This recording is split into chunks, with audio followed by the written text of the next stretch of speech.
Ladies and gentlemen, it's time for... It's the Real Jonathan Smith Show on Indy Sports Ticket, 1430 AM and 99.5 HD2. What's going on? It's the Real Jonathan Smith Show here on Indy's Sports Ticket. Oh, man. What a beautiful, beautiful Monday. I had a great weekend. I hope you had a great weekend. You should head over to the YouTube page, Indy's Sports Ticket. Hop in the live stream. Debut in New Jersey today. Pretty slick. I like it at least. And so, yeah, head over to YouTube, Indy's Sports Ticket, subscribe, and hop into the chat. Now, I'm wearing a Pacers jersey. I really should be wearing some Colts stuff because we are moving into Colts season. Currently, we are in Colts overreaction season where we overreact to every single training camp clip that gets posted. Okay, that's just the way that it is. But this is what every team is doing right now. Okay, they're doing their best to not get overly excited. Okay, because this is just the natural progression of things for most fans, right? You walk into a season, you're like 4 months out. You're like, yeah, we'll go 500, right? And then you get a little bit closer. You see a couple clips. You're like, we'll make the playoffs. Maybe surprise some people, win a game. I don't know. And then, by the time the season starts, you're like, my team is winning the Super Bowl. That's just the natural progression of how fans look at their teams, which is cool. Okay? Like, I don't mind it. Being positive isn't a bad thing. But here's the thing. Jim Irsay was at practice yesterday, which is a nice surprise, I would say. Okay, I don't think anyone expected him to be there after all the medical stuff that he's kind of gone through throughout this year. But since he was there, that the media had to ask him some questions. Right now, they really only asked him about two things. One was, how is he doing health-wise? He provided some feedback on that, which was nice. He seems to be doing fine, right? Working on his left leg, all that kind of stuff. And then, of course, they had to ask him, how are the Indianapolis Colts going to be this year? And here's what Colts owner Jim Irsay had to say about that. No question. I think that, that is our goal, to win the division. I really think, to me, it's the best team we've fielded in a while, ever since, obviously, when Andrew retired, we've been kind of trying to, kind of catch up with ourselves, be consistent and be a playoff type of team. And I think now that's finally in the rearview mirror far enough where we're onto a new day. And so, we couldn't be more excited about getting things going, guys. That was Colts owner Jim Irsay. He was asked about whether or not this year's Indianapolis Colts team was going to be good enough or not to make the playoffs, for the first time since 2020. Hey, Jim Irsay, or could they potentially be good enough to win the division for the first time since 2014? Can this team win the division for the first time in a decade? That's what he was asked. And, I kind of figured what he would say. I'm not overly surprised by it. I have no issue with anything that he said. In his response, he said that the Colts' goal is to win the division. It's not surprising. Okay, I think that's every team's goal, right? That's kind of where it starts. It's like, yeah, we want to win the Super Bowl, but first we need to win our division or at least make the playoffs. Then he basically says that this is the best team the Colts have had in a while. He brings up Andrew Luck because you can't mention the Indianapolis Colts without bringing up Andrew Luck.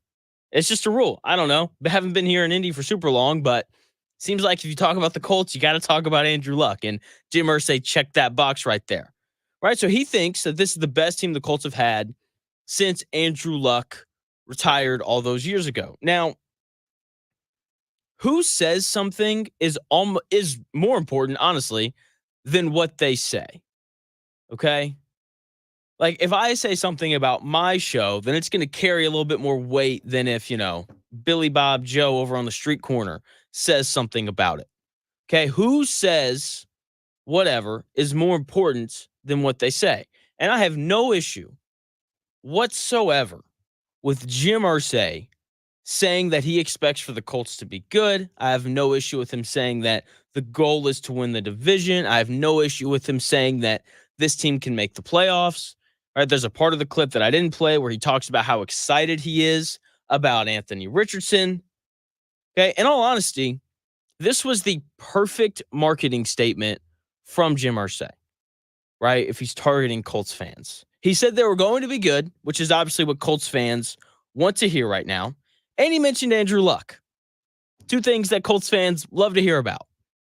Now, if Chris Ballard had said this, or if Shane Steichen had said this, I would have had a much longer rant on how you shouldn't raise expectations. And the difference between Jim Irsay and Chris Ballard and Shane Steichen is what their position is. For Chris Ballard and for Shane Steichen, they know this team better than Jim Irsay does. That's part of it. Okay, they're the ones who have built it. They're the ones who have coached it. Okay, so that's part of it. But the other thing is, Ballard and Steichen, like, their number one goal, like every other GM and coach in the league, isn't to win. It's to keep their jobs. Okay, it's just, it is. Right? Like if you're a salesman, like your number one goal isn't to sell a whole bunch of stuff. Your number one goal is to keep your job so you can feed your family. Okay, that's just kind of how everyone operates. So for Ballard and Steichen, they should be honest. And in my opinion, they should do everything they can to lower expectations and give themselves ample opportunity to exceed expectations. Because if you can exceed expectations, then you probably keep your job. Okay? And when it comes to Irsay, his number one job is to make money. Right? And that comes in the form of selling tickets and then selling nachos at games. Okay? That's part of how Jim Irsay and the Colts make money. So I'll ask you a question. What do you want him to say? Hey guys, we're going to suck this year. So instead of buying tickets and buying nachos at Lucas Oil Stadium, you know what you should do instead? You should drive 2 hours to Cincinnati to watch a real team play. I heard the Bengals were going to be really good this year. So maybe instead of spending your money here on my team, go over there. No, if he said that, he would be an idiot, and he's not. Okay? Because this is what owners do. They advocate for their business because, like, that's what this is for Jim Irsay. The Colts are his business, and he wants to make as much money as possible. Right? And because of that, he's only going to speak positively about his team and about his staff. That's what he's going to do. Okay. Bill Gates, and co-founder of Microsoft, would never admit that Apple made better products than Microsoft, even though everyone knows that it's true. Okay. Jim Irsay was just acting like a businessman. And that's what he should do in that situation. He was advertising his business in a positive manner. I bet that if you went to Charlotte, North Carolina, and you asked the Panthers owner, David Tepy, he would say something along the same lines as what Jim Irsay just said. David Tepy, owner of probably the worst team in the NFL, the Carolina Panthers. If you asked him how good they were going to be, he'd be like, oh, we're going to be pretty good. Even though everyone knows from the outside looking in that the Panthers are probably going to be one of the 3 or 4 worst teams in the NFL once again this year. Okay, this is the reality of what business owners do. They talk about their team or their business or whatever. They talk it up so that people buy their product. Okay, before all the consumers realize that it stinks. Because, like, look, that's what's going to happen this year. We're going to get all this positive stuff coming in for the Colts, all this positivity. It's going to be great. Okay, we're going to hear about how great Anthony Richardson is, and we're going to hear about how great Jonathan Taylor is. We're going to hear about all this stuff. And then we're going to look up, at the end of December and be like, geez, they're pretty mediocre again. Okay, like, of course Jim Irsay is going to say that they can win the division. Of course he's going to talk up Anthony Richardson and these other guys. Okay, like, he wants people to buy tickets and to show up at games so he can make money. Because that's what this is for him. Right, and then, on top of that, Chris Ballard's going to say that Anthony Richardson looks better. And Jonathan Taylor's going to have a big year. Remember when he said that last week? Shane Steichen yesterday said that another player was going to have a big year. Like, this is just the time of the season that we're in. It's all sunshine. It's all rainbows right now. Everyone thinks that they're going to be good. Okay, the Colts think that they're going to be good. The Dolphins think that they're going to be good. The Rams think they're going to be good. Okay, the Panthers think that they're going to be good. The list just goes on and on and on. It's just that time of the year. And I don't blame Jim Irsay at all for doing what every other owner in the NFL would do. Speak positively about his team so he can sell more tickets, so he can make more money. Okay, if you fall for it, if you fall for this positive talk from Jim Irsay, then that's your fault for not seeing that this team is once again probably going to be mediocre at best. Okay, we're looking at another season where we head into week 18, and it's like if the Colts win and this team loses and this team does this, then the Colts will get in. That's what we're looking at. Okay, so don't fall for this positivity stuff. Okay, because I'm telling you, this Colts team is once again going to be average. 9-8, 10-7. Maybe they get lucky and win 11 games. That is the ceiling. But the ceiling could be raised. It could be. Maybe the Colts win the division since Chris Ballard thinks that Jonathan Taylor's going to have a good year. You know, maybe the Colts could win the division since Anthony Richardson's about to take the leap, whatever that means. And now, apparently, Julian Blackmon is going to have a big year. I mean, at least that's what Shane Steichen said yesterday after practice. Yeah, I think he's going to have a huge year for us.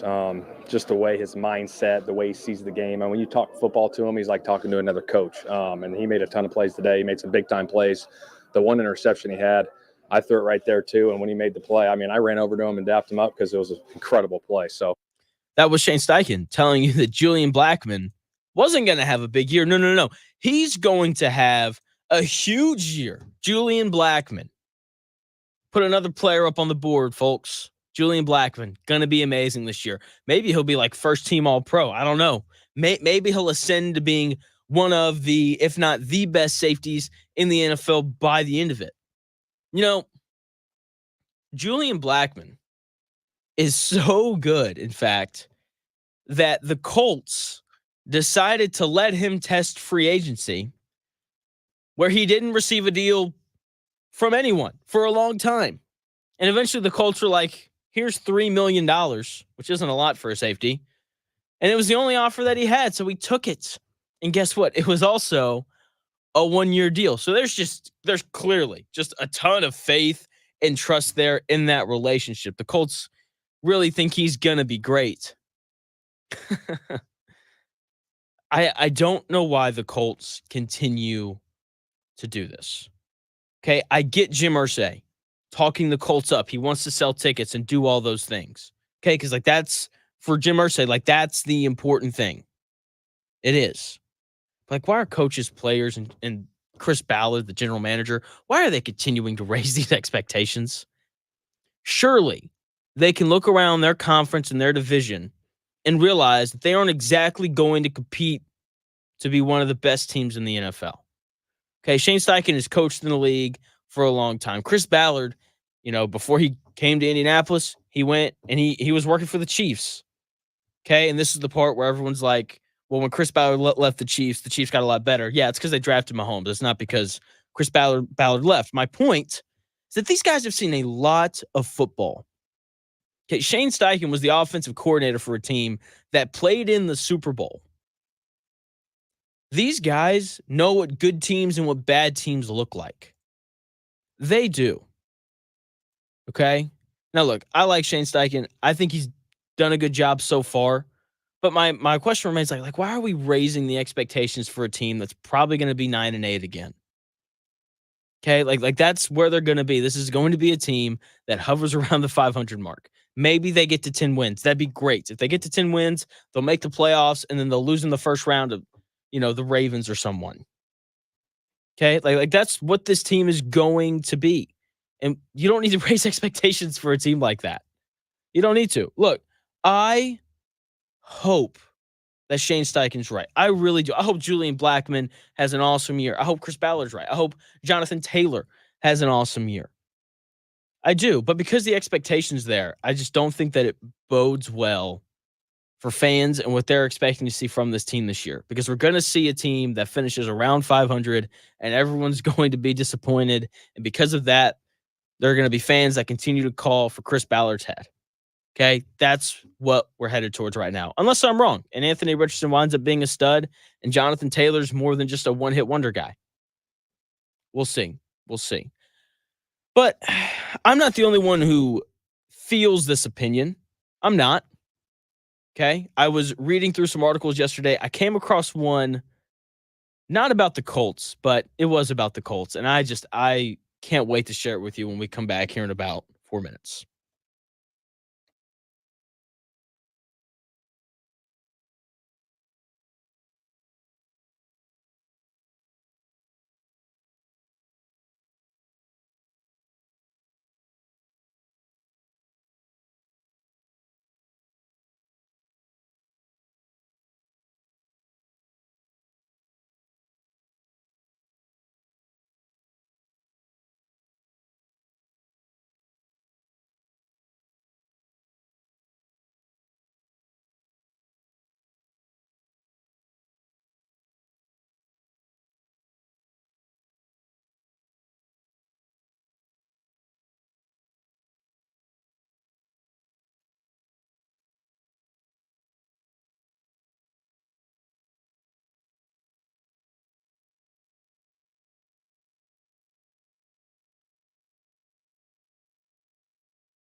The best takes, stories, and entertainment. It's The Real Jonathan Smith Show on Indy Sports Ticket, 1430 AM and 99.5 HD2. The Real Jonathan Smith Show here on Indy's Sports Ticket. Thanks for tuning in no matter how you're tuning in. But I would suggest heading over to the YouTube page, Indy's Sports Ticket. Join the chat. Chop it up with the other listeners. React to whatever I'm about to say. And what I'm about to say has to do with the Indianapolis Colts. As I was doing my prep work, as I always do, I'll scroll through, see if there's any interesting articles, any interesting storylines going on that I may or may not have missed. And yeah, there's one that I saw. I'm hoping to get this guy on the show at some point this week and just to pick his brain on what he wrote. Oh, man. So I went to CBSSports.com last night and was scrolling through just their NFL page, seeing what all they had cooking over there. Pete Prisco, CBS Sports senior NFL writer, ranked the top 100 players in the NFL. And he didn't list a single Colt. Didn't put a single Colt on the list. According to Pete Prisco, the Colts don't have a single top 100 player in the NFL, which is pretty crazy. Okay, now some players were mentioned, as honorable mentions. Okay, Jonathan Taylor, Quentin Nelson. I know, right? This guy didn't have Quentin Nelson, the legend, listed as a top 100 player. Michael Pittman Jr. was an honorable mention. DeForest Buckner was an honorable mention. Now, look, I'm not a genius. I will admit that. I'm 24. I've got a lot of things that I need to learn going forward in life. But I would be willing to bet that if you don't have one of the 100 best players in the NFL, you're going to really struggle to win some games. You are. Okay? And, I would really appreciate it if this list somehow, some way ended up on Jim Irsay's desk. That way he could see just the lack of talent that Chris Ballard has acquired over the last 8 years or so. Right? I think that'd be the best thing for this franchise. Maybe, Irsay would eventually realize that Chris Ballard hasn't done that great of a job. Now, Chris Ballard hasn't done that great of a job recently. And I'm hoping that he's turned it around with this draft. Okay, I don't like being negative. I feel like I've been highly negative for most of the show so far, which isn't fun. I don't like being negative. Who likes being negative? I like being positive. I like good energy. Okay, I enjoy being filled with hope and happiness and all those things. And with that being said, there are some players that I am hopeful about heading into this Colts season. Okay, I think that in order for the Colts to be good and to meet these expectations that they have set before themselves, like winning the division, making the playoffs, winning a playoff game, all those things, I think in order for the Colts to do that, Laiatu Latu has to be good right away. Okay, because this defense, it's brutal. It's not very good from a talent standpoint. Okay, the Colts need a lot of help on the defensive line. Okay, they have a lot of guys that if they're on your team, you're like, hey, yeah, that's fine. But they have a very small amount of players where you're like, I want that guy on my team. DeForest Buckner, I think, is the only player on the Colts roster. Excuse me. I think DeForest Buckner is the only player on the defensive side of the ball for the Colts where other teams looking at the Colts would be like, I want that guy. I think he's the only one. Okay, so there's a lack of talent. They need some help on the defensive line. The linebackers are fine. Back end of the defense, young, no prior success outside of Kenny Moore. There's a lack of talent on the back end of the defense as well. And so because of that, the defensive line, I would say, is the strength of this team. Okay? Or at least it's the strength of the defense. Okay? And so because of that, the defensive line is going to have to pick up a lot of the slack. Okay? Because, once again, the secondary, not very good. Warren Sharp ranked the Colts secondary as the 29th best in the NFL. That's fourth worst in the league. Okay? Like, this is a bottom four secondary in the NFL. It's what it is. Okay. And, I've done a whole thing on the linebackers before. I'm not going to bore you with it again. I think Zaire Franklin and EJ Speed are pretty average. So a lot of this is going to fall on the defensive line, DeForest Buckner and these guys. And also Leatu Latu. He is going to play a big role in the success of this defense. Okay. He was drafted. He was the first defensive player selected, right? So he better be really good. Okay, he was drafted as a guy that should be able to step in and produce right away. Okay, that's one of the things that you heard about him throughout the draft process. Really polished, been playing football for a long time, has all these moves, very technically sound. Okay, these are all the things that we're hearing about Leatu Latu. And so because of all these things that we've heard, he better be able to produce right away. And Shane Steichen's comments on Leatu Latu and how he's looked so far, give me some hope for that. Oh yeah. Yeah, no, it's fun to watch. He's explosive. Like we said when we drafted him, I mean, he's got an arsenal of pass rush moves, and you can see him and how explosive he is coming off the edge. So it'll be fun to watch this year. That was Shane Steichen talking about Leatu Latu and how he's explosive coming off the edge and how he's got an array of pass rush moves. Like, I'm so hopeful, so incredibly hopeful that he winds up being good immediately because they need him to be. They do. Okay. Like, there was a lot of talk about Leatu Latu and just all of the skills that he has. Okay. But Steichen in that clip sounded legitimately excited about what Leatu Latu has shown so far, which is, look, I'm Mr. We'll find out week 1. Okay. Like, that's when we're going to figure out if these guys are good or not. But I will say, I would much rather hear Shane Steichen say that than for him to be like, yeah, he's fine. Like, seriously, I would much rather Shane Steichen sound excited about Latu like he just did than him being like, he's kind of struggling to start. Okay, like, I'm a big believer that we're going to find out how good these dudes are week 1. But it is nice to hear that certain players are playing well, right? Especially Leatu Latu. Okay, I've seen tweets about AD Mitchell, like he catches everything, and there's some real buzz and excitement around him. Once again, Colts secondary, not very good. So take everything that AD Mitchell does with a grain of salt. But hopefully he ends up being good, and hopefully Latu ends up being well. Hopefully the success he's seen early in training camp translates to the regular season, and hopefully he isn't playing well just because this Colts offensive line stinks. Now, there's been a lot of talk about the rookies. A lot of talk about Adonai Mitchell. A lot of talk about, obviously Leatu Latu. I just talked about him for like 8 minutes there, right? Which is cool, right? And like, there should be excitement about these guys. Okay, Leatu Latu, first round pick, right? First defensive player off the board. Okay, apparently the Colts were surprised that he was still on the board, which I do kind of believe. I thought that he gets snatched up at 8 by the Falcons, but then the Falcons went a little crazy. So, there's plenty of excitement around Latu because he's the first round pick. There's also plenty of excitement for AD Mitchell, right? New wide receiver out of Texas.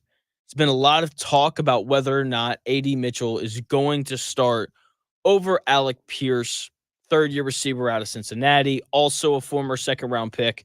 And that should be a conversation, right? Like, that should be something that we talk about, kind of. I don't really know.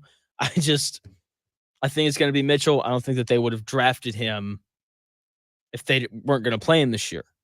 Okay? But here's the thing. I have to apologize because I haven't taken really any time whatsoever to discuss Josh Downs, who had a good rookie year last year and is hopefully going to be better in year 2.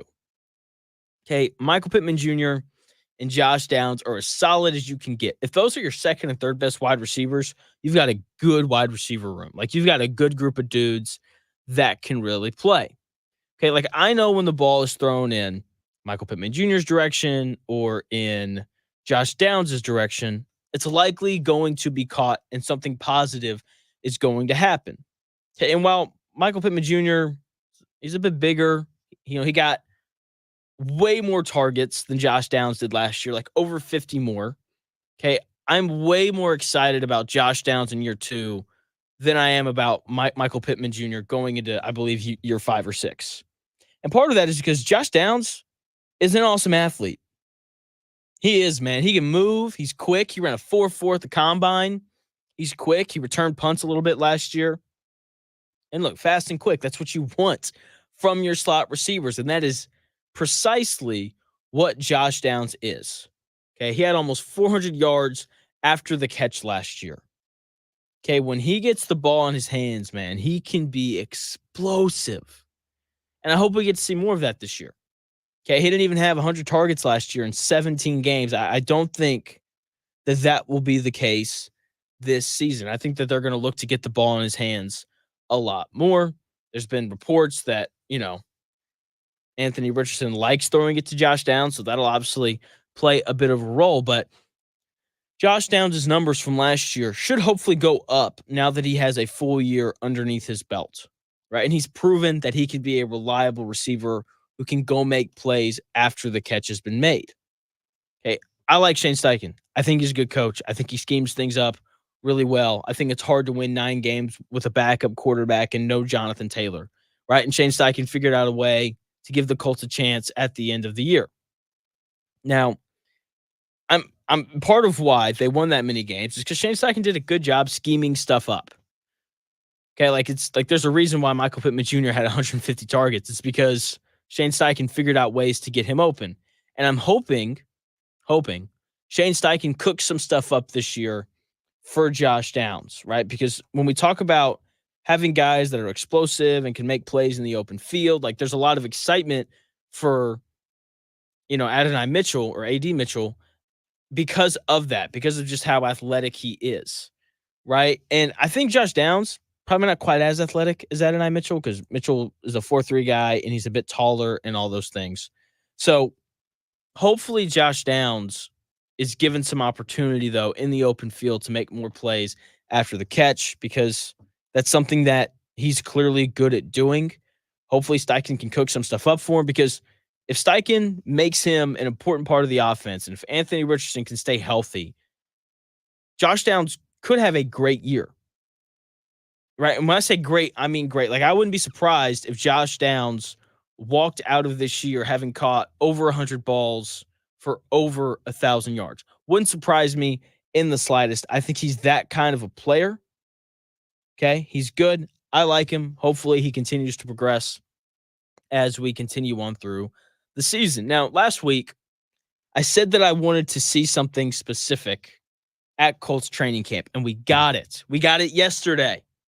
It was great. I'm going to tell you what that is when we come back here in about 4 minutes.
This Girl Scout cookie season, we Girl Scouts would like to say thank you, America. Thank you, cookie cravers, Thin Mint enthusiasts, Peanut butter patrons, shortbread devotees. Every time you take a bite of a Girl Scout cookie, it's good for us. Your coconut and caramel cravings are our chance to practice goal setting. Your midnight snacks help us learn to manage money. Your freezers aren't just full of tasty treats. They're packed with entrepreneurship. That's right, entrepreneurship. You probably can't taste the business ethics or the decision-making or the people skills, but they're in there in every single mouthful. Every time you eat what's in the box, we learn how to think outside of it. So raise a glass of milk and raise our chances to reach.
Unadulterated sports talk with unfiltered takes. It's the real Jonathan Smith Show on Indy Sports Ticket, 1430 AM and 99.5 HD2. The real Jonathan Smith Show here on Indy's Sports Ticket. Thanks for tuning in, no matter how you're tuning in, whether that's on the Indy Sports Ticket app, which you can download on the App Store or the Google Play Store. Maybe you're watching on Twitter at _ Jonathan Smith if you want to watch it there. Also follow us at Ticket 1430 to hear updates on Dan's show as well as mine. Let's see, maybe you're listening in the car, 1430 a.m. in the Indianapolis area. And then, of course, we've got the YouTube chat live, rocking. Head over to YouTube, subscribe, join the chat. Give me your opinions on all these different things that I'm saying. Give me an opinion on the jersey. Jersey's awesome today. Little throwback Pacers jersey, which is pretty sick. Now, I saw something yesterday from the Colts that I've wanted to see all like since training camp started. I was like this thing needs to happen. Like the Colts need to ride into practice on these like motorized scooters. Not really. I saw that video. People made a big deal of it. I don't know. I think it's fun. I don't mind it. Okay, like I just think it's guys having fun, which isn't a bad thing. Okay, sports is like they are supposed to be fun for the people playing them. They're supposed to be fun for the people watching them too. I don't think that that's always what happens either. But like it's supposed to be fun. You're supposed to have fun with your teammates. Them all riding in on it together, I'm a fan of. Now, if it'd been like one guy riding in on it solo, I'd have been like, that guy's about himself, not the team, and that would have been concerning. But look, it's something that I think all the defensive linemen or offensive linemen, I think they all just kind of did it together as a group. So I don't mind it. I think, it's like a team-oriented thing. So good for them. But no, the thing that I actually wanted to see was a little scuffle. I wanted to see a little action between teammates, and we got it yesterday. Michael Pittman Jr. and Jalen Jones. Got to be honest. I know this Colts roster pretty well. Jalen Jones, nah. It's like, who? He and Michael Pittman Jr. got after a little bit. They're doing one-on-ones, wide receivers and corners, Anthony Richardson throwing balls. Apparently, Jalen Jones held Michael Pittman. Michael Pittman didn't like that, right? And the competitiveness, like it came out a little bit, right? We saw some testosterone from this Colts team, which is pretty nice, right? Because like as I listen to these guys, sometimes they just sound so lackadaisical, just so uninterested in what's going on, which is fine. Like that's some guys' personalities. Like that's just how they sound. So it's nice kind of seeing this team have a bit of an edge of like, hey, man, like you held me because you can't guard me, right? And then you're shoving. And I think it's a good thing. I like seeing that from players. Okay. Like I do. Okay. I like seeing chippiness. I like seeing guys that are, that got some fight in them that want to win. So glad that we saw that yesterday from Michael Pittman Jr. and Jalen Jones. Competitiveness and edge, two things that teams need when you look at the best teams in really any sport. Like they all have that. Okay. Especially the NFL. The Ravens, they had an edge last year. The Chiefs, they had an edge last year. They're going to have one this year. Thanks, Raiders, for doing the weird Kermit the Frog thing. So they always have an edge. The 49ers definitely always have an edge. It's nice, and it's an important thing to see. And I'm glad that we're seeing it from this Colts team early on in training camp. Now, I want to move into a little bit of hoops. Okay, Team USA played their first official Olympic game yesterday in Serbia, won by 26. Before I talk about Team USA, let me just mention this really quickly. Nikola Jokic, best basketball player in the world. Okay, in the 9 minutes that Nikola Jokic did not play, Serbia got outscored by 26. Okay, when Nikola Jokic was on the floor with a bunch of non-NBA guys, they played evenly with the United States. And as soon as he went out, 26-point deficit. Okay, like Nikola Jokic truly is the best player in the world. And it was fun to watch him take on Team USA yesterday. It was also fun to watch the best scorer of the basketball that we've ever seen play yesterday. Kevin Durant, the dude's just utterly insane. He is, man. There's not another player in the world I would rather give the basketball to when I need a bucket in the history of basketball, honestly. Okay, this dude hasn't been playing. Okay, he got hurt. I think they said calf injury. Not too sure. He didn't play in any of the exhibition games. Didn't practice a ton. Didn't do anything like that. Okay, he'd been hurt. It's the summer. They want to be cautious. The Phoenix Suns want for Team USA to be cautious. The last time Kevin Durant played for Steve Kerr and they weren't cautious, Kevin Durant tore his Achilles. So I'm sure Steve Kerr was like, let me be very, very careful. Right? But Kevin Durant finally reached a point where he was good to come back and play. And boy, did he play. He was like the fifth guy off the bench. And he just came in and got nothing but pure buckets. Okay? Scored 23 points yesterday on 8 of 9 shooting, 5 of 5 from 3. Okay? This dude just rolls out of bed and scores. Okay? And look, he's the best scorer I've ever seen. Okay? Don't give me Michael Jordan. Don't give me Kareem Abdul-Jabbar. Don't give me LeBron. Don't give me anybody. It's Kevin Durant, 7 feet tall, sweet handle, even sweeter jump shot. Okay, like you can push back on a lot of the decisions that he's made throughout his career, but you cannot argue that anyone in the history of basketball can score it like he can. Shoots over and posts up smaller defenders, drives by big players. Okay, he can score at the rim, from the mid-range, from 3. He's the best scorer we've ever seen, and there's no way around it. Okay? If I need a bucket, that's the guy I'm calling every single time. Now, something else that there's no way around, like Kevin Durant being the best scorer of all time, or the fact that there's 12 spots on the Team USA roster and only 5 guys can be on the floor at a time. Because of that, someone has to get left out. Okay? That's just the way that it is. And those 2 guys just so happen to be Jason Tatum and Tyrese Halliburton. It's not a big deal. It's not. Okay? It doesn't mean that those guys aren't good players. It just means that they don't fit very well on this team. Okay? Look, you need guys like Drew Holiday and Derek White out, available, and on the floor. Right? Because you need guys that can play defense and can just do all the things that the other superstars on this team don't want to do.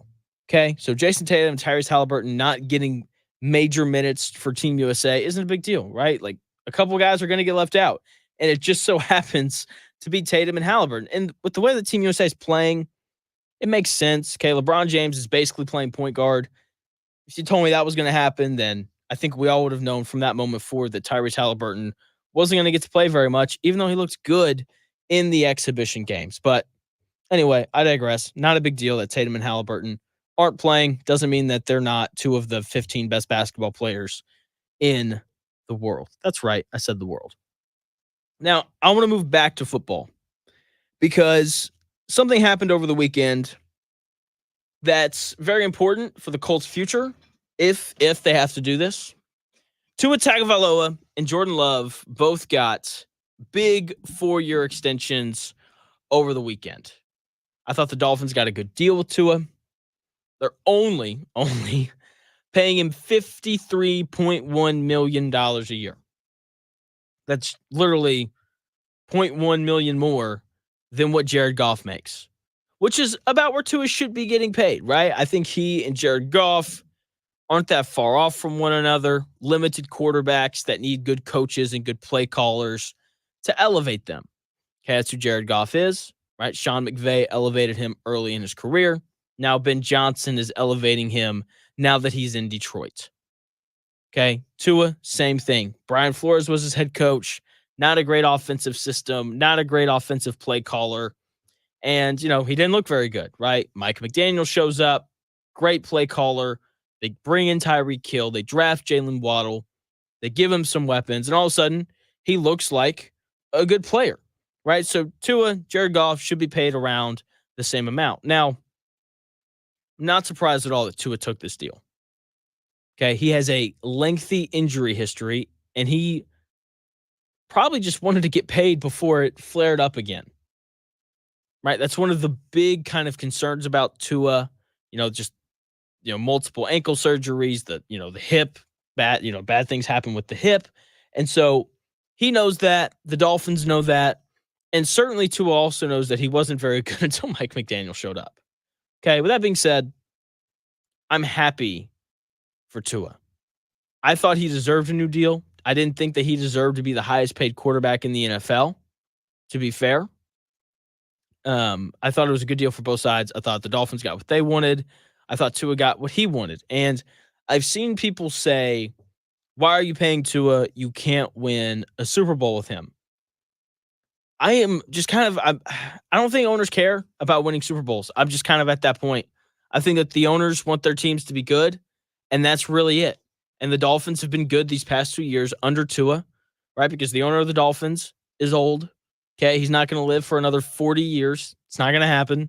So he's like, you know what? I'm alive. I would like for my team to be good because they haven't been good for the last decade. And if Tua makes us good and we make the playoffs and we lose, okay, then I'm fine with that. Right? I really think that that's how a lot of these owners operate. I think they're pretty content with just being good. And there's a lack of ownership in all sports where they really crave to be great. Okay, and the Packers are not one of those teams because they're owned by the city. And obviously the city wants to be great. And they made a mistake that may inhibit them from doing that. A few hours after Tua signed his new deal at 4 years at around $53.1 million a year, the Packers signed Jordan Love to a deal that matched Trevor Lawrence and Joe Burrow's contracts, which ties Jordan Love as being the highest paid player in the history of the NFL at $55 million a year. Look, I'm a pretty understanding guy. I can usually figure out why teams sign different players and, are they looking at upside? Like I can usually figure it out. This deal makes no sense to me. I don't understand it. Jordan Love, I get it. He was good last year. He won a playoff game last year. But he wasn't $55 million a year over the top. I'm a great quarterback, one of the best in the league. That's not who he was. He was fine. That's who Jordan Love was. Jordan was fine last year. He completed 64% of his passes. You want to be at 67%, right? That's where the best quarterbacks in the NFL are at. But he completed 64% of his passes, which is fine. Okay, he had a touchdown to interception ratio under 3. That's fine. He was like, he was fine. He was like 32 touchdowns, like 11 interceptions. That's fine. Whatever. Okay, he was fine. That's really it. He barely threw for 4,000 yards. Like, that's fine. Okay. There was no, wow, this dude's amazing. Like that wasn't a thing. Now, he did get better as the year went along. Okay. I think that's kind of the thing that the Packers are banking on of like, hey, after 17 or 18 games or whatever, like he progressed and he got better as the year went on. But I just didn't think that he showed enough to earn this kind of a deal. Like I know he won a playoff game on the road, but let's be honest. It was against the Cowboys, who, despite, making the playoffs, I believe that they were the 2 seed, if I remember correctly. They weren't very good. They were a pretty fake 2 seed. Okay, they went 4-5 against teams with a winning record last year, and they went 3-5 against teams that actually made the playoffs. The Dallas Cowboys did, and Jordan Love beat that team. That team's not very good. Seriously, I just didn't think that he showed enough to earn this monster deal. And I bring all this up to move into the Colts and to talk about Anthony Richardson. I think everyone else listening to this that's a Colts fan, I hope that Anthony Richardson is good. I really do. I hope Anthony Richardson ends up being the best quarterback in the NFL. Is that feasible? Probably not, because Patrick Mahomes is pretty darn good, okay? So I hope Anthony Richardson ends up being good. But I also hope that the Colts are smart enough to pay him what he's actually worth. And more importantly, I hope that Chris Ballard and the Colts are smart enough to pay him early. Okay, the earlier you pay a guy, the less you have to pay him.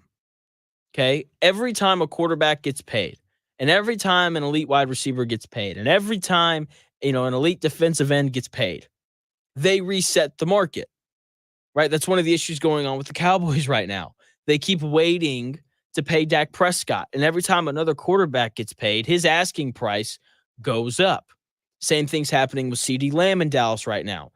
The Cowboys waited. Justin Jefferson signs a huge contract, making him the highest paid non-quarterback in the history of the NFL. Now CeeDee Lamb wants a deal bigger than his.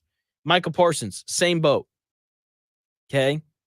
So if Anthony Richardson ends up making this leap and he ends up being great and he ends up, doing all those things that everyone kind of hopes and aspires for him to be, the Colts need to pay him immediately, right? Because he will reset the market and everyone will be mad about it for 2 weeks.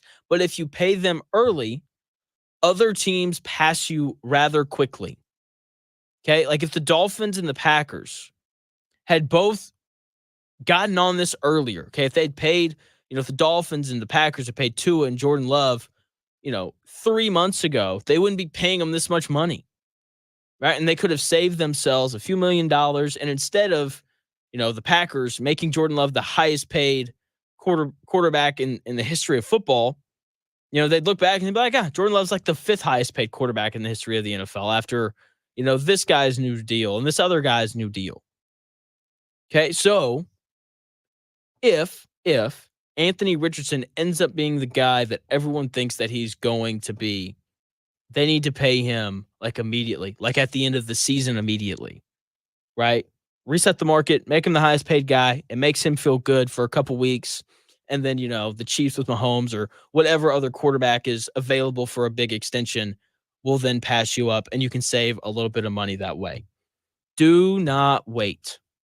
Okay, the Packers and the Dolphins waited, and now they're paying their starting quarterbacks almost $10 million more a year than Patrick Mahomes is making, which is ridiculous, thinking that Tua is making almost $10 million more dollars a year than Patrick Mahomes, and Jordan Love is making $10 million more dollars a year than Patrick Mahomes. The Colts don't need to fall into that boat. Okay, pay Anthony Richardson as soon as you can if he winds up being a good player. Okay, this is a mistake that I see, these NFL teams make all the time. Pay your quarterback early, okay, because other teams are going to be so quick to reset the market after you do. This is the Real Jonathan Smith Show. Hour number 2 coming your way next. Jim Irsay, big thoughts on what the Colts are going to be this year. Could potentially win the division. That's kind of what Jim Irsay is saying. I don't blame him for saying that. Whereas if, Ballard or Steichen did, I'd have an issue with it. I'll tell you why I don't have an issue with Irsay saying that when we come back here in about 5 minutes.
Ladies and gentlemen, it's time for It's the Real Jonathan Smith Show on Indy Sports Ticket, 1430 AM and 99.5 HD2. What's going on? It's the Real Jonathan Smith Show here on Indy's Sports Tickets.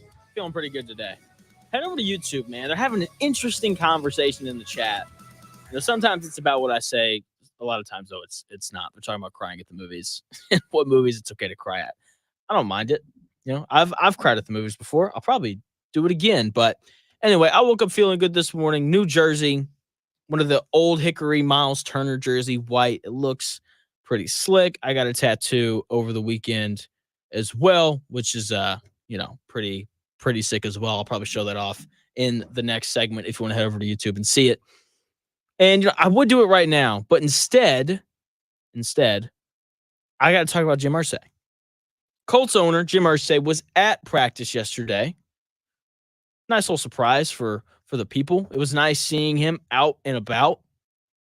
I don't think anyone really expected for him to be there, right? After, the medical treatments and everything that he's kind of gone throughout this year from just kind of a health perspective of things. Since he was there, though, the media had to ask him a few questions. That they did. And they obviously asked him about two things, right? One, they asked him how he's doing health-wise. Seems to be doing fine.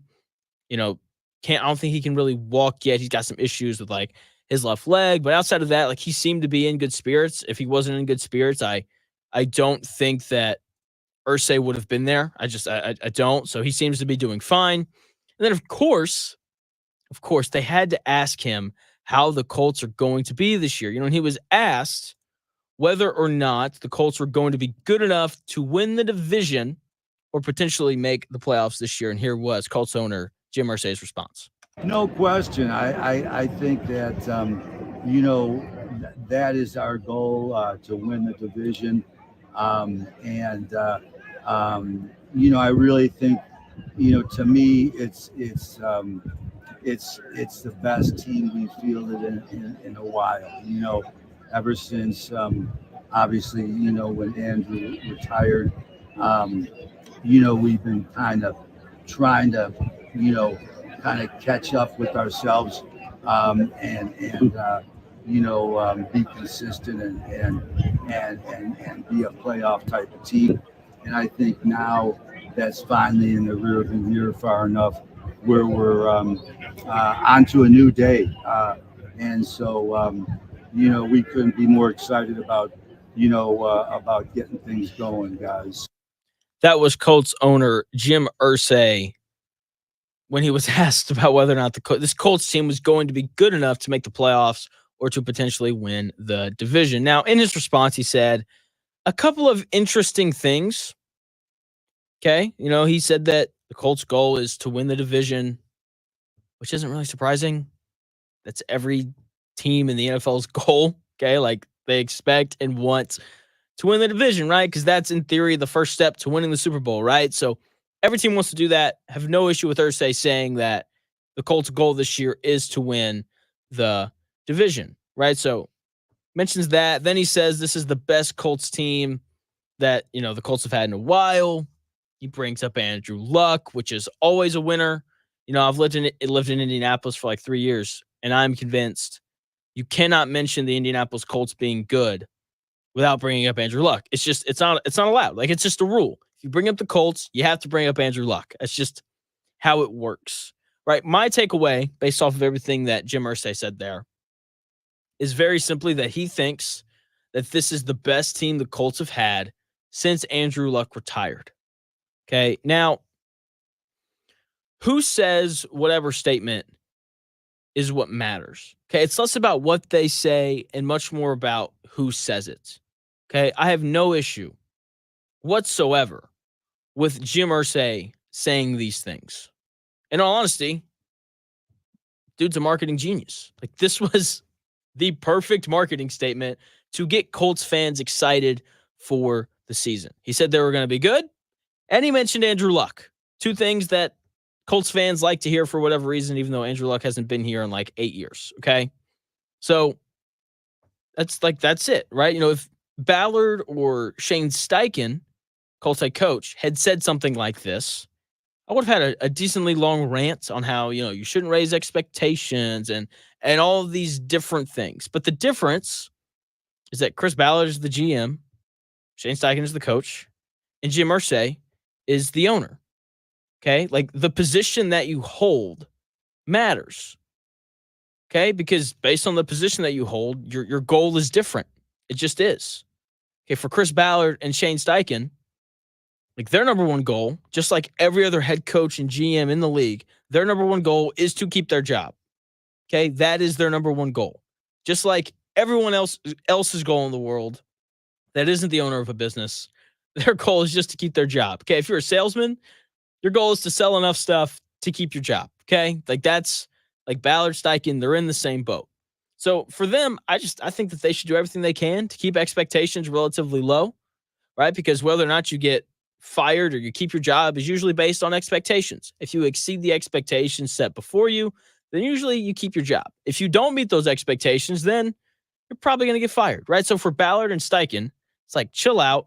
Don't get people's hopes up too high. But for Jim Irsay, he's the owner.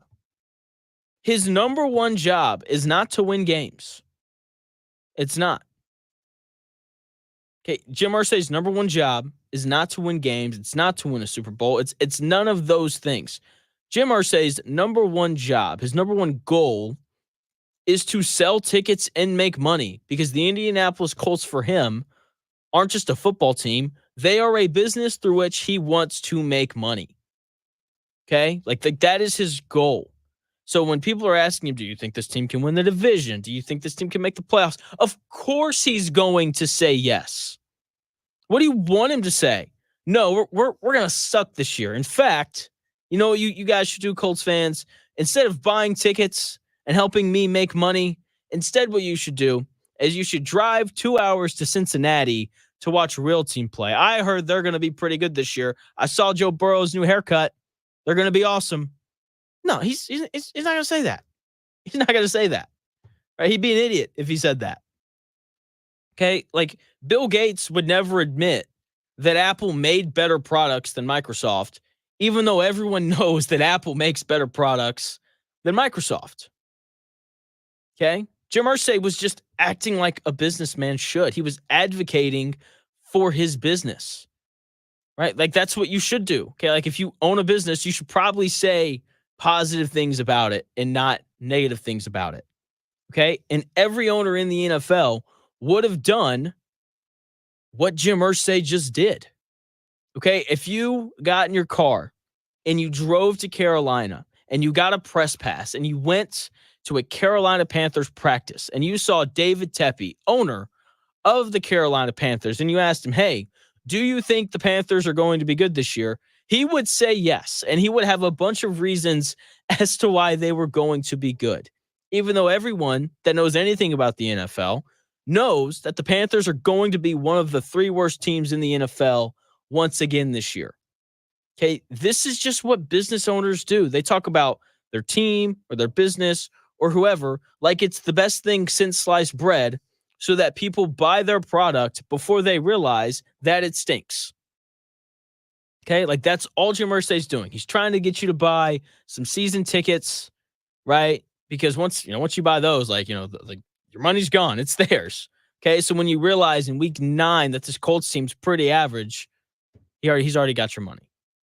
Okay, because that's what's going to happen this year with the Colts. Okay, we're in the positivity phase of things. We're going to get all this positivity. It's sunshine and rainbows and everyone's good and everyone's going to have a big year. And, Anthony Richardson's going to take a leap and Shane Steichen's amazing. And, that's just the time of year that we're in, right? And we're going to sit back and we're going to watch this team play.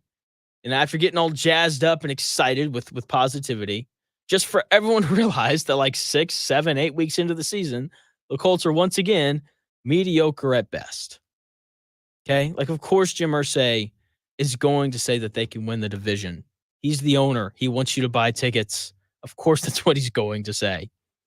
Okay? This is also just the time of year that we're in. Everyone's super happy right now and positive about their team. Okay? They are. Even owners and GMs, apparently. Chris Ballard last week, said that Jonathan Taylor was going to have a big year. Okay. Everyone in the media is saying that Anthony Richardson's going to make a leap. Shane Steichen has said that Anthony Richardson looks good so far. And I'm sure Chris Ballard has been telling his buddies, like, hey, Anthony Richardson looks good. Right. And they're not done. They're going to keep saying that players look good. Shane Steichen yesterday said that another player was going to have a big year. Okay. I'm going to get to that here in a couple minutes. But this is just the time of year that we're in. It's all sunshine and rainbows right now.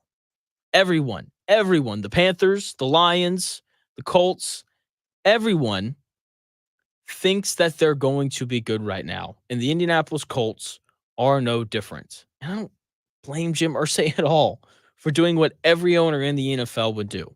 Speak positively about his team so he can sell more tickets and make more money. Because him, as the owner, that is his goal.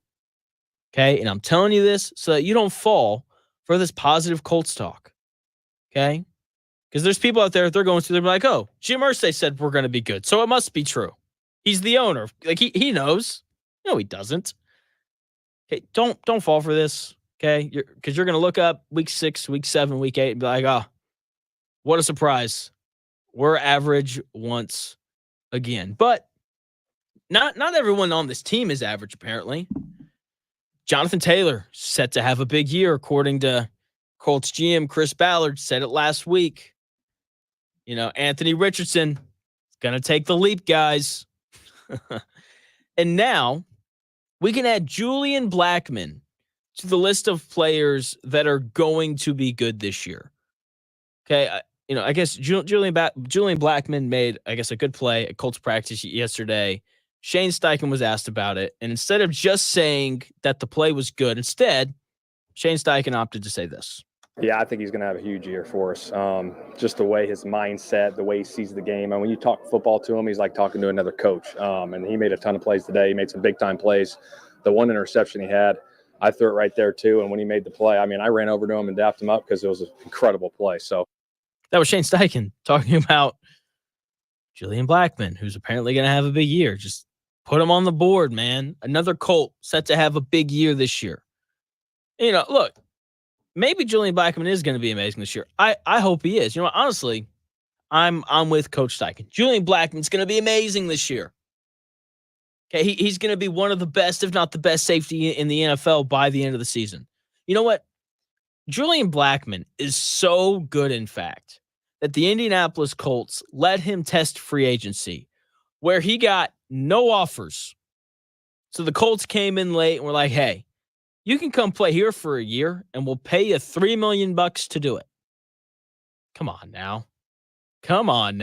There's clearly just a ton of faith and trust, between the Colts and Julian Blackmon. The Colts are just over the moon excited about him. They're so excited about him that they didn't extend him last year. They're so excited about him that they gave him a 1-year deal. Come on now. I don't know why the Colts continue to do this. I don't. It drives me crazy. Why are the coaches and the players and the general manager continuing to raise expectations? These are football people. Okay, Shane Steichen was the offensive coordinator for a team that played in the Super Bowl. Chris Ballard worked in Kansas City previously. Okay? Are they incapable of just looking around their conference and their division and being like, oh wow, geez, Patrick Mahomes is in our conference, and Trevor Lawrence is pretty good, and C.J. Stroud, he was pretty good last year, and just look around, seriously, and just realize that this is not one of the best teams in the NFL. They aren't. They're going to hover around the 500 mark because that's just what the Indianapolis Colts have done for forever. Okay, really ever since Peyton Manning left. Yeah, Andrew Luck, I know, but he wasn't here that long. Right. Outside of that, it's just been a bunch of mediocrity. Okay. The Colts, they're going to sit around 500, which means that heading into the last week of the season, we're going to look up and we're going to be like, okay, the Colts have a chance to make the playoffs, but they have to win. And this other team has to lose. Probably going to be the Jacksonville Jaguars because that's just kind of the way that it always seems to go. But that's where this team is at. It's a lot of mediocrity. Okay. And if I had to guess, I don't think they're gonna have any players that have big, huge, like amazing years. Maybe a guy or two makes the Pro Bowl, but that's really about it. And I'm not the only one who thinks that. When we come back here in about 4 minutes, there's a new list that came out, top 100 players in the NFL. I'm going to tell you the Colts that are on it, and I think I'm going to show the stream my new tattoo. It'll be fun. That's coming your way here in about 4 minutes.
More winners, more often. It's the real Jonathan Smith Show on Indy's Sports Ticket, 1430 AM and 99.5 HD2. The real Jonathan Smith Show here on Indy's Sports Ticket. Thanks for tuning in, no matter how you're tuning in, whether that's on the app, which you can download on the App Store or the Google Play Store. It's just called Indy's Sports Ticket, so go download that. Stream my show, stream Dan's show, which runs right after mine from noon to 3. But if you're not watching on a viewing platform, like maybe you're listening on the app, or maybe you're listening on the radio, I would head over to Twitter or X, search for __ Jonathan Smith. I'm streaming live from my Twitter account. You can also follow us at Ticket 1430. You can find the stream there as well, or you can head over to YouTube. My opinion, the best place to view Indy Sports Ticket. That is the name of the channel. Hop in the YouTube chat, and all of those other things. And the reason why I suggest that is because I got inked up over the weekend. Okay, I got my first tattoo. Probably gonna get another one. Okay, it's pretty. It's a good word. Like, it's large, but it's pretty easy to hide because I put it on my left tricep. I got lunch with my in-laws yesterday, who I did not tell that I was getting a tattoo, and they didn't even notice it. They didn't even notice it. So, not super tough. Here, I got to figure out how I'm going to show it while still being able to talk. So, for the stream, here you go. Ugh! The camera looks really weird. I'm trying not to. What if I did it like this? Nope. Okay. This is not very easy. If you're watching on the stream, then you can probably tell. All right, there it is. This works. So, yeah, there it is. Just arrow with a compass through it. Pretty large. Takes up a pretty good space on my tricep, but look good. Took like 40 minutes. Shout out Abby Rose. Follow her on Instagram, Abby Rose Tattoos. She does a great job. If you need a tattoo, head over there. She did mine. She was great. Very nice. Did it very, very quickly. I was in the chair for like 40 minutes. Okay. She's awesome. So go check her out. And you should also go and check out CBSSports.com, because Pete Prisco of CBS Sports put out a top 100 NFL players for this season. And no Colts on it. There's no Colts on this list of the best 100 players in the NFL. And I want to say that I'm surprised, but I'm really not surprised. Okay, Pete did an honorable mention thing. There were several Colts mentioned in that. Jonathan Taylor, Quentin Nelson, Michael Pittman Jr., and DeForest Buckner. All those guys were listed as honorable mentions. I'm not a genius, but if you don't have one of the best 100 players in a league that consists of 1,700 players, then I just don't think you're going to win a lot of games. It's like, we had some guys in the honorable mention. That's cool. It's like, who cares about the honorable mention? Seriously. Okay. I would really appreciate it if this top 100 list winded up on Jim Irsay's desk. That way he could see, the lack of talent that Chris Ballard has acquired over the last 8 years. I think it'd be the best thing for this franchise. I think Jim Irsay would be like, oh, you know what? He's Pete Prisco guy. He's right. Not a lot of Colts on here. Maybe it's time to set Ballard loose after 8 years. But hopefully, things turn around with this draft class. Okay, I've been pretty negative throughout the show, which is not really my style. I like being happy. I like being glass half full guy, all that kind of stuff. Right? But I've been pretty negative. I want to be filled with hope. And because of that, I'm going to pivot to some players that I actually have some hope in going forward for this Indianapolis Colts season. Okay, obviously there are some rookies on that list, but there's another guy as well that I'm pretty hopeful about who I'll get to here in a bit. But I think in order for the Colts to be good this year and to achieve this goal that Jim Irsay has set of them winning the division, like Leatu Latu has to be good right away. Okay, the Colts need help on defense at really every position, but on the defensive line, I think they need it as well. They just don't have a ton of pure pass rushers aside from DeForest Buckner, who's been pretty productive, over the last 3 years here in Indianapolis. Okay, so they need some help on the defensive line, which Latu should help with. But the secondary is bad, right? Warren Sharp ranked the Colts secondary 29th out of 32 teams. It's not great.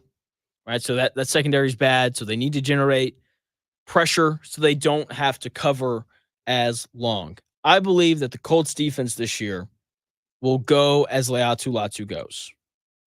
Okay, when Leatu Latu plays well, the Colts will get stops. Okay, when Leatu Latu is bad, the Colts will give up points. I really think it's that simple. Is it that simple? Probably not. But just from the outside looking in at what this team looks like, they're going to need young players to really step up and contribute. And when you look at the draft boards and where a lot of these guys got drafted, like Latu is kind of the guy that you have to point at because this Colts defense just isn't very good. Okay, and Gus Bradley's fine as a defensive coordinator. I don't think he's great. I think he's terrible, right? There's worse guys to have as a defensive coordinator, no doubt. But geez, man. I don't know. But when we look at this Colts defense, man, like the linebackers are average, secondary's young, with no prior success outside of Kenny Moore, right? Who's older, 30 now.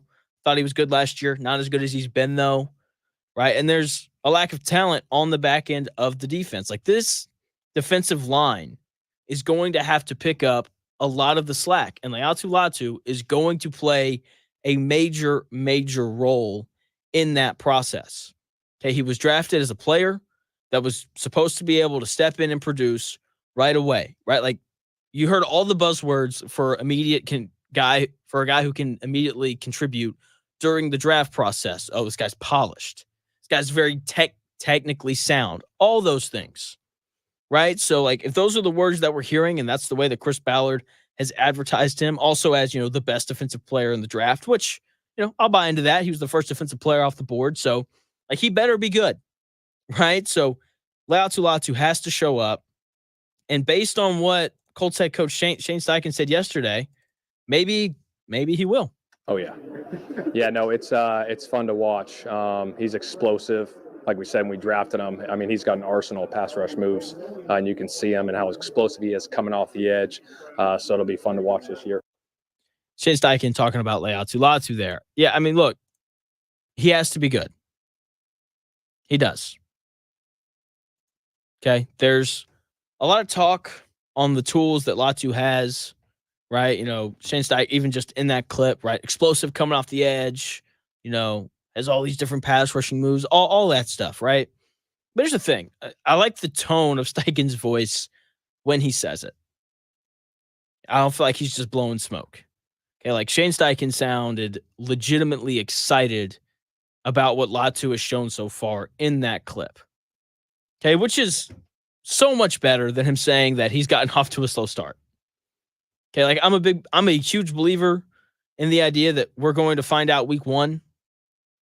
Okay, because like we are, right? Like guys can look good during camp because the competition that they're playing against isn't very good. Like that's not an uncommon occurrence. Okay, so like I'm a big believer that we're going to figure out how good these dudes are during week 1. But it is nice to hear that certain players are playing well. It is. Like it's nice to hear that Latu looks good early. Okay, I like getting on Twitter and seeing clips of Adonai Mitchell making great catches. Like I like getting on Twitter and seeing different media people tweet out things like Adonai Mitchell catches everything. Or this guy, Leatu Latu, can't be blocked. Like I like hearing that. Like that is a good sign, right? It's not everything. It's not, but it's something. And hopefully the success that these young players are having during, training camp, hopefully the success that Latu is having during training camp can transfer to the regular season, right? Because the Colts are going to need Leatu Latu on defense. And more importantly, hopefully, Leatu Latu isn't playing well just because the Colts offensive line is bad. I think that would honestly be the worst case scenario. Now, moving on to another player that I'm excited about, and that's also been lost in the shuffle. Okay, there's been a lot of talk about rookies. There's excitement for Leatu Latu, right? I just talked about him for like 8 minutes, right? Because he was first-round pick, 15th overall, first defensive player off the board, all those things, right? So there should be excitement and anticipation for what Leatu Latu is going to look like on Sundays. But there's also an ample amount of excitement for Adonai Mitchell, or AD Mitchell, right? New wide receiver, second-round pick out of Texas. I think one of the bigger storylines for the Colts heading into training camp wasn't just how is Anthony Richardson going to look. It was also how's Adonai Mitchell going to look, and is he going to take Alec Pierce's starting job? Okay, that's been another one of the major storylines. And look, it should be a conversation. Okay, because look, the Colts didn't draft Adonai Mitchell to sit him out. Okay, they didn't. They drafted him so that he could play. Right. And so, like, that should be a conversation. And Alec Pierce and Adonai Mitchell, like, that's definitely something that we should be focused on and all those things. But I have to apologize because there's more receivers out there than just Adonai Mitchell and Alec Pierce.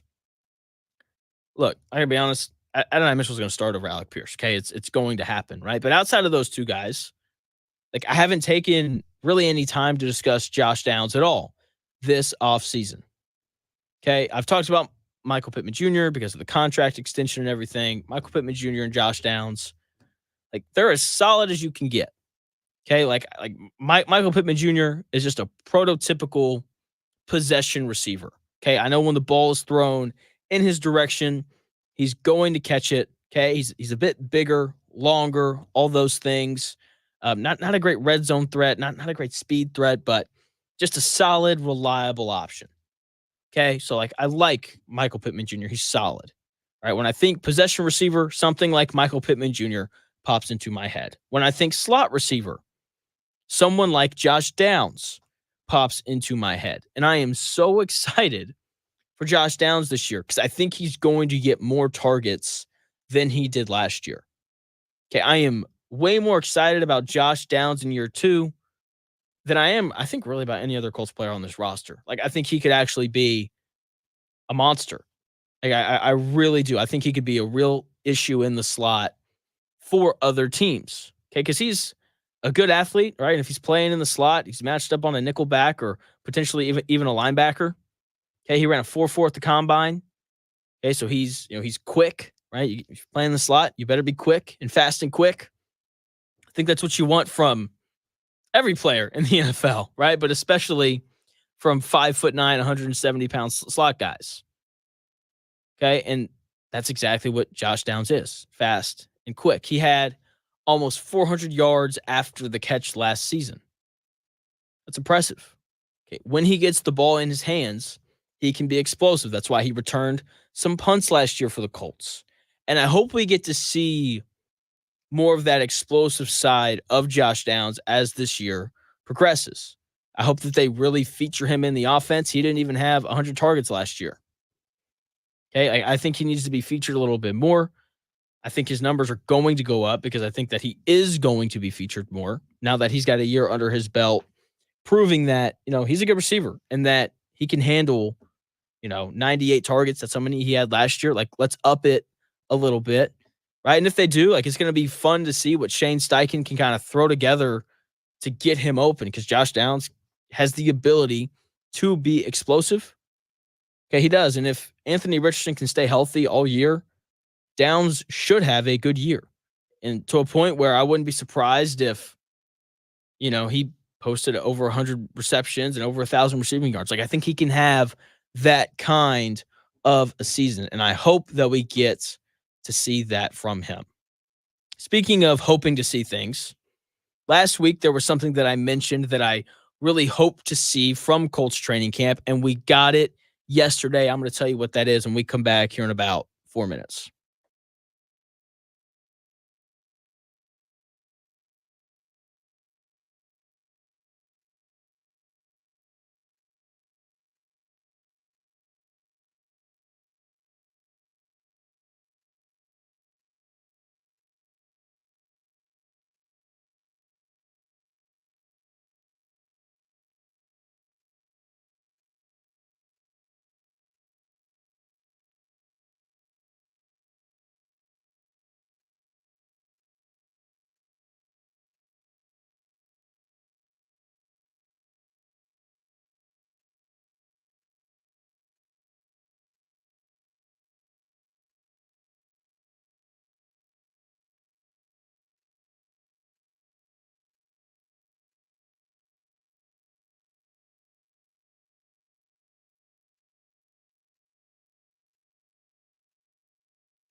Often imitated, never duplicated. It's the real Jonathan Smith Show on Indy Sports Tickets, 1430 AM and 99.5 HD2.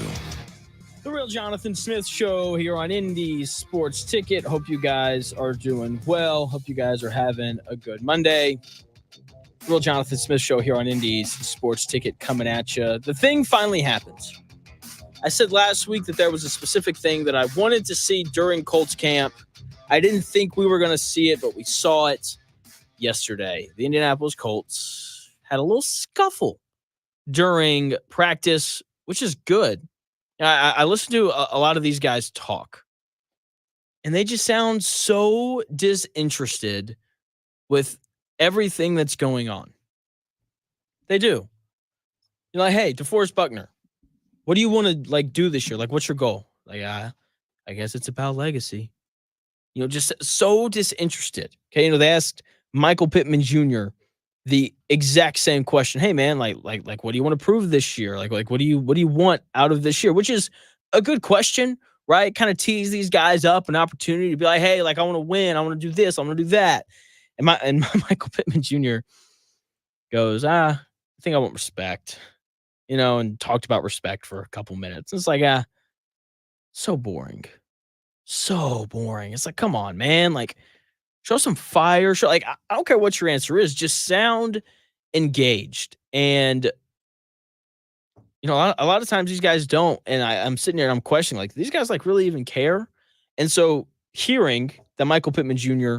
and Jalen Jones, a defensive back, got in a bit of a scuffle after a one-on-one rep. I guess Michael Pittman Jr. wasn't very happy about Jalen Jones holding him as he, ran by him or whatever. And, they got into a bit, which is awesome.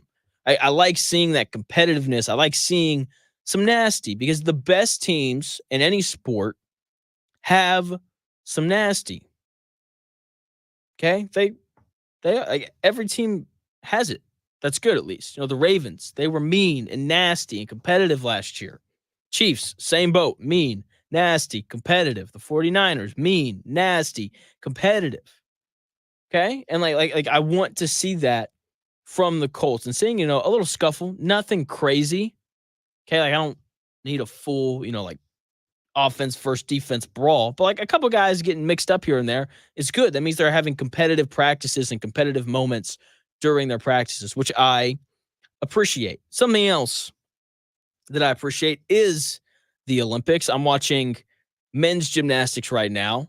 Dudes are absolutely jacked. It's pretty incredible. There is an awesome Twitter.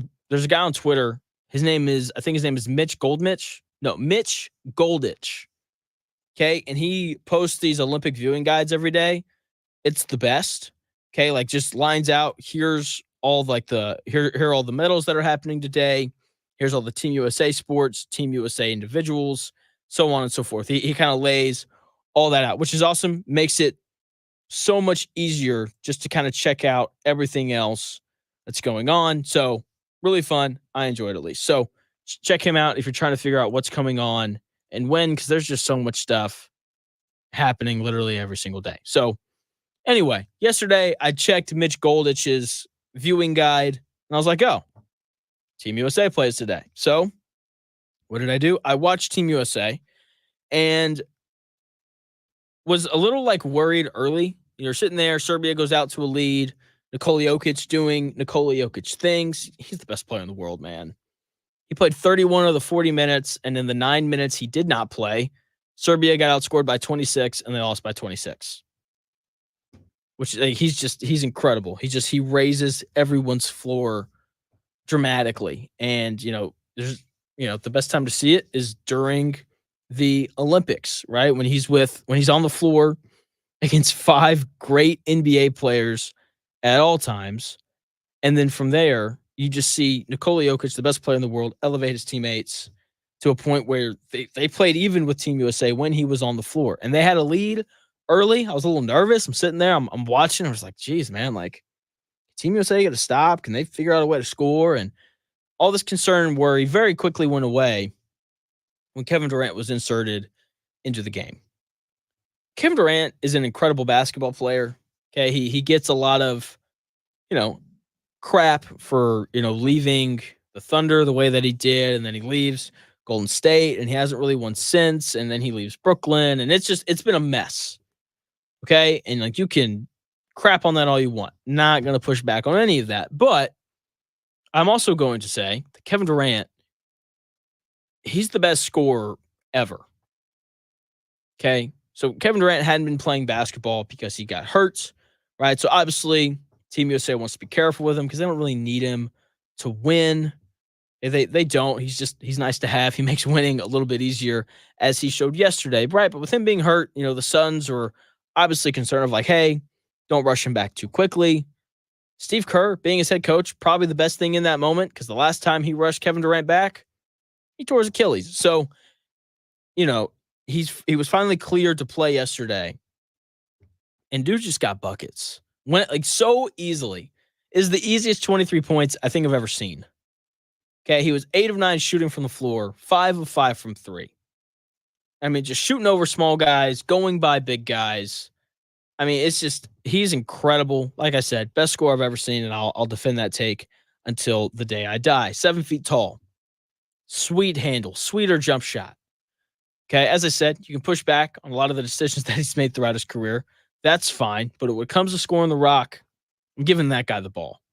Okay, shoots over. He can shoot over and post up smaller players. He drives by the big players.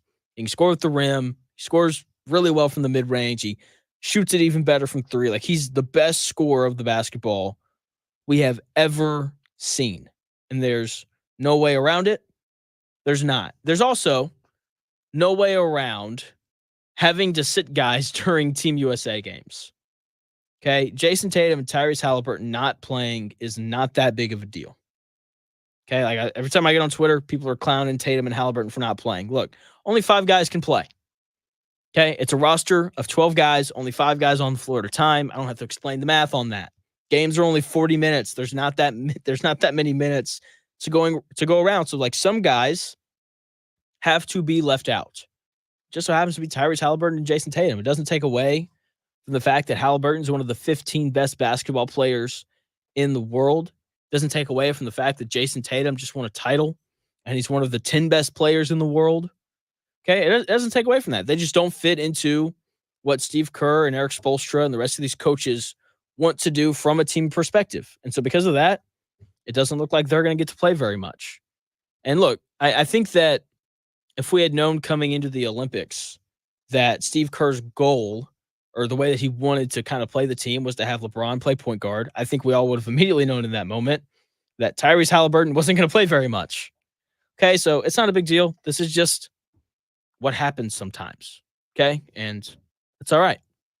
Now, I want to transition back to football and talk a little bit about some stuff that happened over the weekend, and then we can kind of talk about how that impacts the Colts, or how it could impact the Colts here at some point. 2 quarterbacks got absolutely paid over the weekend. Okay, Tua Tagovailoa and Jordan Love both got big 4-year extensions. Okay, the Dolphins got a good deal with Tua, only paying him, $53.1 million a year. That's just like a little bit more than Jared Goff makes, which I think that's like, if you were to rank quarterbacks, I think Tua and Jared Goff would be in a pretty similar category, right? Solid guys. Like, they're definitely starters in the NFL, but they're not going to elevate your team to a point where you can potentially win a Super Bowl or anything crazy like that. I think Tua, Jared Goff both kind of fit that description of, if you have good weapons and you have a good offensive coordinator and a good play caller, then you can score a lot of points. Okay, so Jared Goff making $53 million a year and Tua making 53.1, like, that makes sense for the Dolphins and for Tua. Not really surprised at all that Tua took that deal with just his lengthy injury history. Okay, so not a surprise there at all. Also, he wasn't good until Mike McDaniel showed up, and I'm sure that Tua is well aware of that. Glad for him. Glad for the Dolphins. I've seen people have the take of like, why would they extend Tua? They're never going to win a Super Bowl with him. The answer is because these owners just want to be good sometimes. Okay, the Dolphins were bad for a decade. Tua is the best quarterback they've had since Dan Marino. Okay, and I think that the Dolphins owners are cool with rolling for him for a bit, as opposed to rolling the dice in the draft. Okay, Tua undoubtedly deserved a new deal. He did not, however, deserve to be the highest paid quarterback in the NFL, and he's not. Okay, it was a good deal for both sides, which rarely happens in the NFL. And then a bad deal happened. A few hours later, Jordan Love signed a deal that matches Trevor Lawrence's and Joe Burrow's. Okay, making him tied for the highest paid player in the history of the NFL at $55 million a year. This is a deal I don't understand. Look, Jordan Love was good last year. He was. Packers made the playoffs, won a playoff game, almost beat the 49ers, all those things. Jordan Love was good, but he wasn't great. He barely threw for 4,000 yards. That's fine. That's a good year. He completed 64% of his passes. It's fine. That's a good year. That's fine. He nearly had a 3-to-1 touchdown to interception ratio. I'm like, that's fine. It's whatever. It's a good year. It's not a bad year. It's not a great year, though. It's not a year worth paying him $55 million a year going forward. Right now, to defend the deal a little bit, he did get better as the year went on, but I just didn't think that he showed enough. Okay, like as the year went on, yes, he got better. Down the stretch, he was better. Matt LaFleur kind of figured out how to kind of win with him, which I think speaks more to Matt LaFleur's coaching ability than it does Jordan Love's ability to win games as a quarterback, but I digress on that point. Okay, I didn't think he showed enough to be paid $55 million a year. It's like, oh, but Jonathan, he went on the road to Dallas, and he won a playoff game. Congratulations, you beat the Cowboys in the playoffs. They've won 2 playoff games in the past decade, okay? It's not a big deal. It's a pretty fraudulent Cowboys team last year, if I may add that. Okay? The Cowboys, they only beat bad teams. Okay, the Cowboys were 4-5 last year against teams with a winning record, and they had a record of 3-5 against playoff teams. That's what the Cowboys did last year. That's the team that Jordan Love beat. Jordan Love beat a Cowboys team in the playoffs that didn't beat good teams all year. They didn't. Okay, he didn't show enough to earn this monster $55 million a year contract. He didn't show enough for it. He didn't. And I say all that talking about Love and Tua to move into this conversation about Anthony Richardson. I think that I, like everybody else, every other Colts fan, hopes that Anthony Richardson is good. I hope Anthony Richardson I hope he's good enough to be the quarterback of the Colts for the next decade. Okay? He certainly has the talent for it. Can he do it, though? We will find out. But I also hope that the Colts are smart enough to pay him what he's actually worth. And I hope that they are smart enough to pay him up front, pay him early. The earlier you pay a guy, the less you have to pay him. For example, Michael Pittman Jr. this offseason, the Colts signed his deal early. Okay, and if they had waited for the Justin Jefferson deal to happen and for the Tyreek Hill deal, and for the Jalen Waddle deal to happen, they would have had to pay Michael Pittman Jr. even more money. The earlier you pay a guy, the less you have to spend. And that's what the Colts need to do with Anthony Richardson. If the Dolphins and the Packers had both, offered Jordan Love and Tua deals earlier in the year, then they could have saved themselves a few $1 million. And a few $1 million can get you Julian Blackmon for a year. But no, instead of doing that, Packers and the Dolphins opted to wait. And now they're paying a couple of above-average quarterbacks almost $10 million more a year over the next 4 years than what Patrick Mahomes is making currently. Okay, so if Anthony Richardson is the guy and he ends up being, the guy who's going to lead the Colts for the next decade, which I hope he is, and I'm sure that you hope the same thing, sign him early. Okay, if he has a good, sign him early, because the way that it works is it doesn't really seem to matter how good or bad you are. You reset the quarterback market, right? Because it's hard to find quarterbacks in the NFL that are actually good enough to be the starter. Okay, so if Anthony Richardson ends up being the guy that the Colts think can, lead the team for the next decade, pay him immediately. Do not wait. Okay, because the longer you wait, the more money you're going to have to pay. All right. If the Packers had done this deal 3 months ago, Jordan Love wouldn't be making $55 million a year.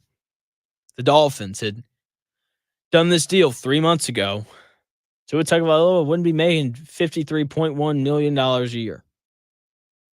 Okay, so when it comes to Anthony Richardson, pay him early, even if it's a lot, because teams are going to come after you and pay their guy even more money.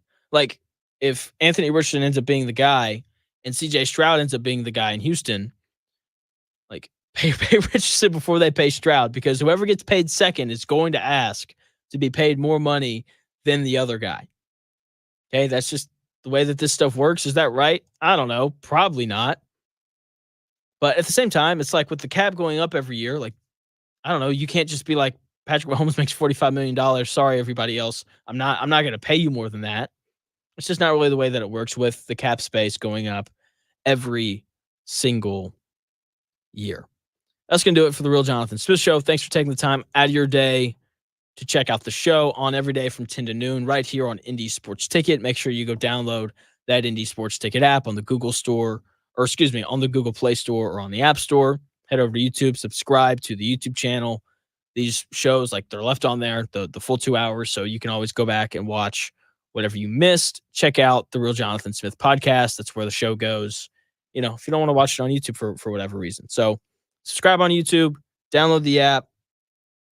What else? I feel like I'm forgetting something. Oh, the Dan Dawkins Show. The Dan Dawkins Show comes up next. His show rocking from noon to 3. I know he's talking Irsay today, and he'll probably gonna have some story about it, because he has stories about everything. Dan Dawkins Show from noon to 3. That's coming your way here in about 5 minutes.